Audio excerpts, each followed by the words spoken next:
Bueno, y continuamos con Francisco Rodríguez, jefe del Bank of America para la región andina. Te preguntaba, Francisco, ¿cómo hacer?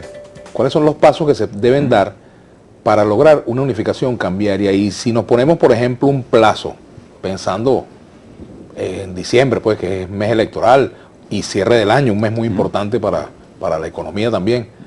De aquí a diciembre se pudieran tomar correctivos que le bajen el copete a la inflación, que pongan el dólar en su justo término, el tipo de cambio.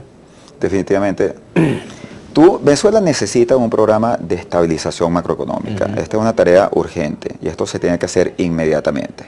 Eso quiere decir que tienes que ir a la unificación cambiaria, que tú tienes que reducir estos enormes subsidios que hay a la gasolina y la electricidad. O sea, la gasolina y la electricidad también tienen que tener un precio racional y que tú tienes que sustituir este gran subsidio indirecto que no está funcionando, que es el subsidio del dólar barato. Tú lo tienes que sustituir por subsidios directos a la gente, donde la gente reciba directamente una compensación, que puede ser a través de una tarjeta electrónica, donde la gente vea que el día que sube el precio de la gasolina le depositaron más dinero en su tarjeta y con eso puede salir a comprar comida, alimentos, medicina.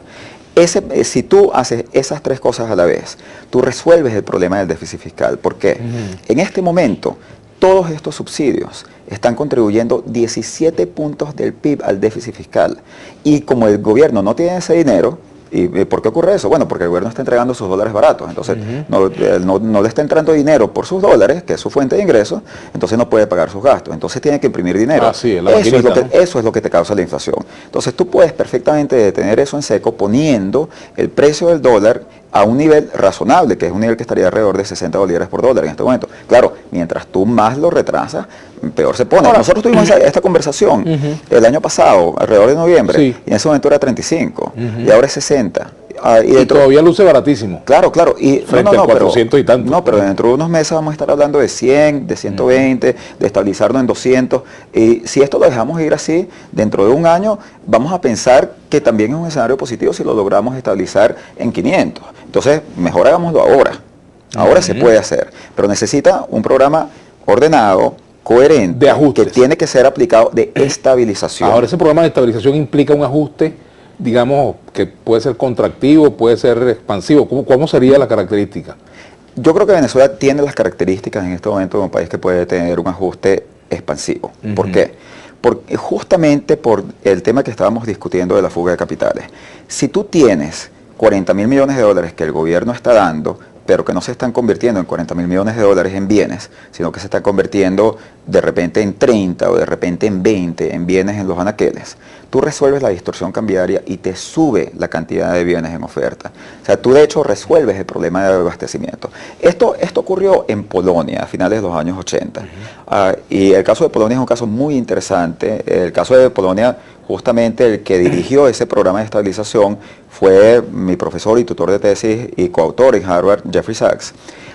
Y hay un libro muy bonito que escribe Jeffrey Sachs sobre este proceso, donde él cuenta que cuando él llega y le piden que asesore a este país lo que están haciendo, todo el mundo pensaba que este programa iba a ser muy costoso y que era un cambio de gobierno y que el gobierno no se iba a poder sostener, que no tenía la capacidad política, la fuerza política para hacerlo. Y Sachs identifica un fenómeno muy similar al que nosotros tenemos ahora en Venezuela y justamente hace esta recomendación sobre la base de que esto te puede lograr una mejora inmediata en el abastecimiento. Y allá hay una parte donde él relata cómo a los 2-3 días de aplicación del programa, él sale a caminar por las calles de Varsovia. Todos los políticos estaban con el miedo de que la gente iba a protestar y la gente comienza a ver los bienes apareciendo en los anaqueles y la gente estaba contenta. Había una sensación más allá del precio. Sí, la gente estaba dispuesta a pagar precios más altos y estaba contenta que pagando precios más realistas podía conseguir las cosas. Y eso de hecho llevó a una estabilización muy rápida. Polonia tuvo la tasa de crecimiento más alta de Europa Oriental, fue la transición más exitosa, fue el primer país en convertirse en grado de inversión, que es la calificación que le dan los acreedores a los países que son extremadamente buen crédito, que es lo opuesto de como nosotros estamos ahora.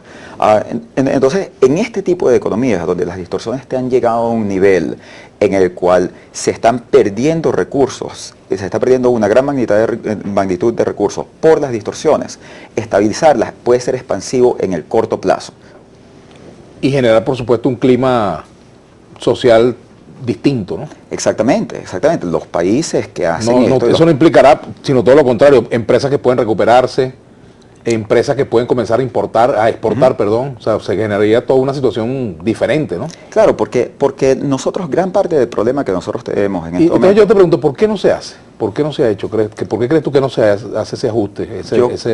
Yo creo que tú tienes que invitar a otro entrevistado aquí y hacerle esa pregunta, porque yo no tomo esa decisión. Bueno, lo invitaremos, ¿no? Ok, y yo veré el programa con mucha atención, porque yo también me estoy haciendo esa pregunta.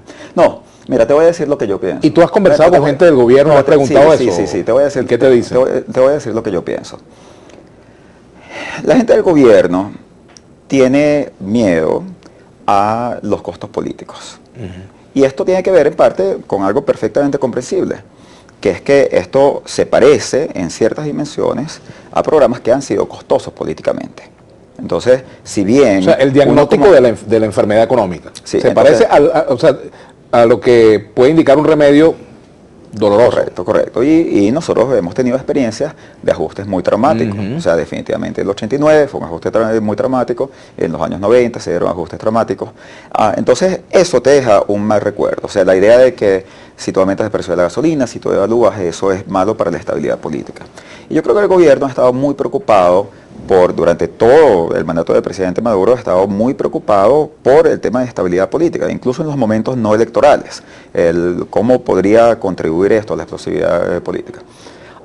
Por el lado de la oposición, también hay una visión similar, y parte de lo que pasa es que mucha gente en la oposición más bien dice, no, yo quiero que el gobierno pague ese costo, y además, si lo hace, se lo vamos a hacer pagar bien caro.